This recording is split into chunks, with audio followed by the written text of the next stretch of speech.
তোমাকে পাওয়া এত কঠিন কেন? প্রতিদিন ভোর থেকে রাত অবধি শুধু তোমার কথাই মনে পড়ে। কাজের ফাঁকে, মানুষের আড়ালে, ব্যস্ততার ভিড়ে, সবখানেই তুমি।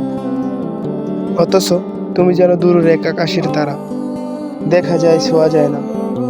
তোমার অভাবটা যেন বুকের ভিতর অদৃশ্য ব্যথা হয়ে খুব সারাদিন জ্বলে, দপদপ করে জ্বলতে থাকে। পৃথিবীতে এত মানুষ, এত গল্প, এত সম্পর্কের মাঝে তবু কেন আমি শুধু তোমাকেই চাই?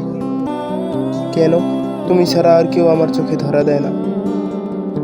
হয়তো এই চাওয়ার কোনো ব্যাখ্যা নেই, কোনো যুক্তি নেই। প্রতিদিন তোমাকে পাওয়ার জন্য ভেতরে ভেতরে লড়াই করি, কিন্তু দিন শেষে ক্লান্ত হয়ে ভাঙা বুক নিয়ে শূন্য হাতে ফিরে আসি নীরব রাতে। আর সেই রাতের অন্ধকারে তোমার মুখটাই মনে ভেসে ওঠে। আর মনে হয় হেরে গিয়েও তোমাকে ভালোবাসাটাই আমার একমাত্র জয়।